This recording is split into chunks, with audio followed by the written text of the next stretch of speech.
can you just use climbing slings on 2 bolts in a sliding X for a highline anchor? We'll find out on this episode of How Not to Highline.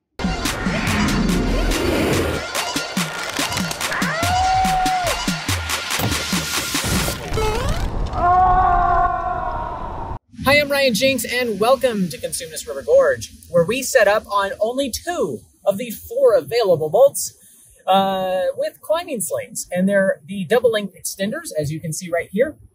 And what we added is a special thing, a snap shackle. We made this as bomb-proof as you can make any highline rigged on a snap shackle. I'm going to go out there, and Bobby's going to do the honors of seeing if shock loading is a myth. Because really, that is the concern if you do a sliding X on a highline anchor. A lot of the times, most of the time now, we use a BFK. And that just mostly equalizes, and there's no extension. One of the key features about any anchor when you build it is that you don't have extension. It doesn't shock load in case one point fails. And that's kind of nice if you're rigging on some sketchy cams or whatever. But we did another video in Yosemite where we tested shock loading and see if it hurt. And yes, it does, but not bad enough for it to be a problem. Now, shock loading is not a myth. Shock loading is a concept, and you don't want to be attached to this like directly and then be above a bolt and then go wham. Good timing. And shock load this directly. There's nothing to absorb the fall. But in our experiment in Yosemite, I had a climbing rope on most of the tests. And here we have 100 meters of Feather Pro, which stretches 10% at the forces we're using it. So there's so much to absorb the shock that I don't think it's going to matter. And I might not worry about extension in my highline anchors. Now, the one thing we do have to worry about if your anchor is going to suddenly be 2 feet forward is the fact that where you padded your stuff may not be protecting your anchor anymore. So we're going to project where we need to have this padded. We're going to add some more bags to this.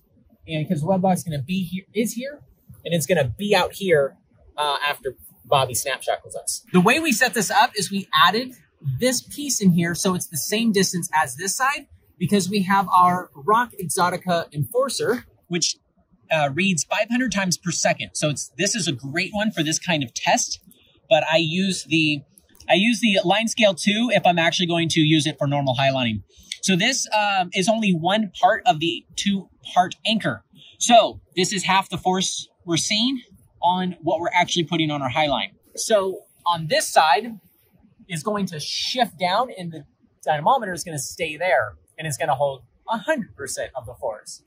So I was getting, I think, 3 kilonewtons on this bolt when I was whipping out there a little bit ago.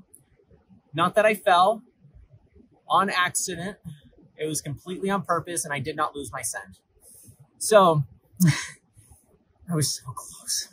Because 6 kilonewtons is what I get when I whip, and I doubt I'm going to be able to stay on top when he my anchor. So you think we'll see about 6 on this bolt? Maybe 8. I think that's super good enough if your bolt is one of these fixed glue-in bolts. You have to make that decision based on your area, the rock type, and all sorts of factors. Please don't try this at home and then get hurt and sue me. How was it, TJ? Wiggly. Wiggly? So we're going to do a systems check before Ryan actually gets on the line. I am going to pop this snap shackle open, and we're going to make sure everything's working before he trusts his life with this system. Yeah, it's pretty scary. And then here we have kilonewtons, max, fast, battery, sick. All right, woo, this is fun. In 3, 2, 1.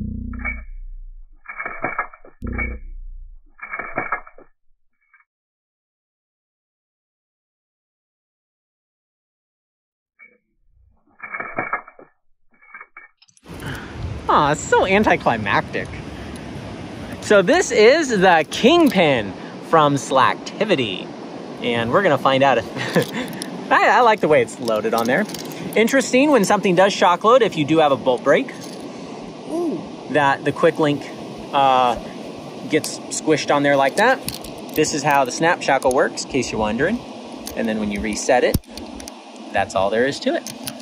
And so this is, by the way, 3 slings. I'm not proposing that we are only gonna highline on 1, because that's not redundant. I definitely love redundancy, but I don't know if shock loading is such an issue to be worried about. 0.52.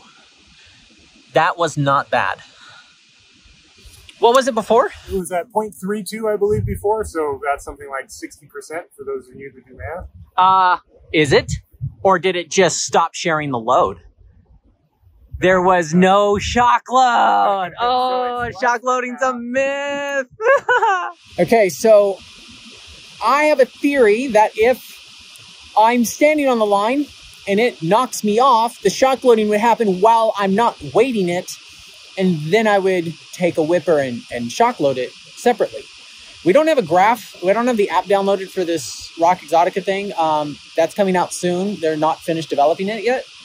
But I'm just going to hang there on my Rolex and then stay a constant weight. And then we will see if that actually shock loads this. I don't want to be a variable in it. It has nothing to do with the fact that I'm scared. So right now we have basically 1 kilonewton on here on one side. So that's, if this was perfectly equalized, this would be 2 kilonewtons. Same setup as before. That's a very delicate little string. Doesn't take much to pull that. And then I'll be only on this 1 bolt. I really hope you put that in good, Jerry. Okay. Hopefully this goes well.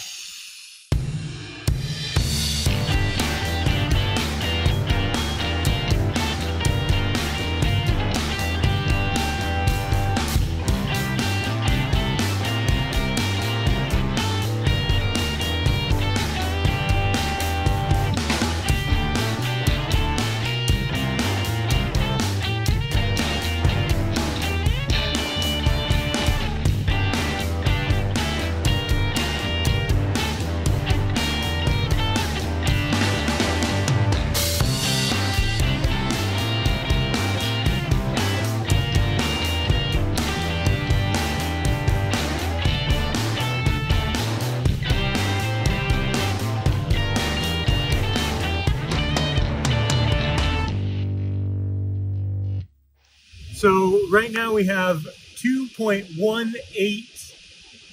kilonewtons, which is the max that he's put on it up to this point. All right, 3, 2, 1.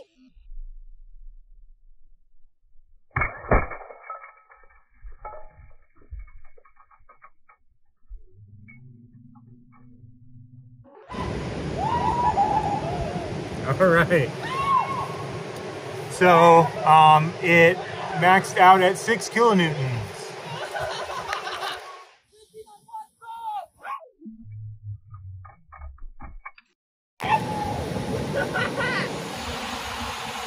So what's more dangerous? Shock loading 1 bolt, highlining on it, or walking in the no fall zone while talking? Find out on this episode of How Not to Highlight.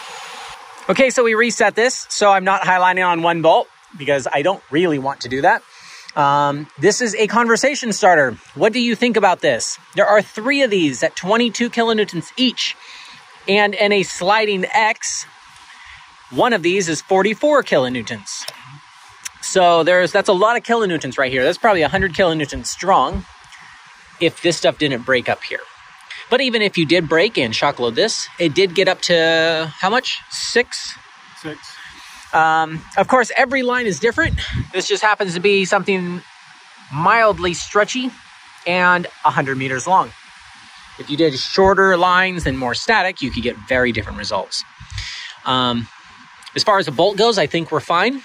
So really, this stems from the fact that we don't need 4 bolts anymore.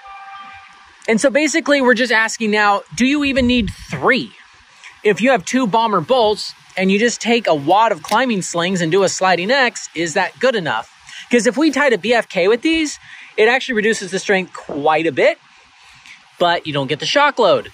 Shock load, is that really worth losing the strength? Put in the comments below what you think. Just so you don't think we're nuts.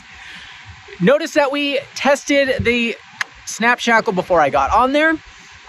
We've also done tests like this before, and I knew the webbing would be fine. I knew these would be all right. Pretty sure the bolt would be all right. But just in case, we still have a whole backup system here in case the anchor failed. I'm not as much of a badass as I'd like to think. I was definitely backed up and redundant, and this wasn't going to go anywhere. So please don't try stupid experiments like handstands near a cliff edge without making sure you know you can do it. Work your way up to a stunt if you are going to try a stunt. And if you are going to do it, make sure you film it and be funny so we can put on this episode. Shock loading might be a myth, but if you forget redundancy, you're definitely going to die. Therefore, you shouldn't highline. Cheers.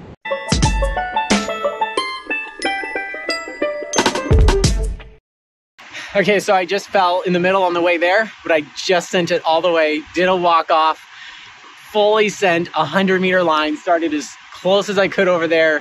That's like a real 100-meter PR. I'm super stoked. So now the video's over. Cheers.